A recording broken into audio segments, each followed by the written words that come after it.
తిరుపతి వెంకటేశ్వర స్వామి భక్తులకు ఒక శుభవార్త. ఆంధ్రప్రదేశ్ ప్రభుత్వము గతంలో ఏమైతే 25 ఎకరాలని శ్రీవారి మెట్ల దగ్గర అలిపిరి గేట్ దగ్గర ప్రైవేటు వ్యక్తులకు కేటాయించిందో అక్కడ ముంతాజ్ హోటల్ అనే పేరుతో ఒక ఓబరాయ్ సంస్థ అలాగే రకరకాల ప్రైవేట్ హోటల్స్ నిర్మించ తలపెట్టింది. అందుకు వ్యతిరేకంగా మా భారత చైతన్య యువజన పార్టీ వ్యవస్థాపక అధ్యక్షులైన బోడే రామచంద్ర యాదవ్ గారు పాదయాత్ర చేయడం జరిగింది.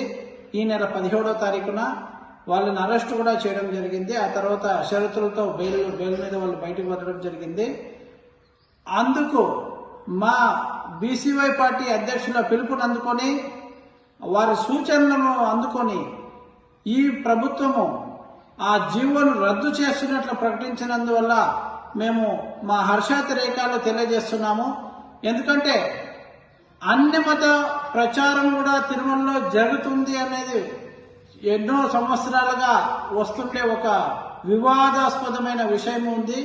అలాగే అన్ని మతస్థులు ఎవరు తిరుమలలో విధులు నిర్వహించరాదు అనేది కూడా చాలా రోజులుగా మేము పోరాటం చేస్తున్నాము. సో ఈరోజు ఏమైతే గవర్నమెంట్ ఆ పాత ప్రభుత్వం ఇచ్చిన జీవోని రద్దు చేసిందో అది హర్షించదగిన విషయము. ఈ విషయానికి మేము చంద్రబాబు నాయుడు గారికి కృతజ్ఞతలు తెలియజేసుకుంటున్నాము. అలాగే ఏమైతే తిరుమల తిరుపతి లడ్డూ ప్రసాదంలో అపచారం జరిగింది అని చెప్పి చంద్రబాబు నాయుడు గారు ఏమైతే స్టేట్మెంట్ ఇచ్చారో అందుకోసం మా అధ్యక్షుల వారు సొంతంగా 1000 గోవులను నేనే ఇస్తాను, మళ్ళా 1,00,000 గోవులను వేరే వాళ్ళ దగ్గర కానీ సేకరించి తిరుమల తిరుపతి దేవస్థానానికి ఇస్తానని చెప్పి వాళ్ళు విన్నవించుకోవడం జరిగింది.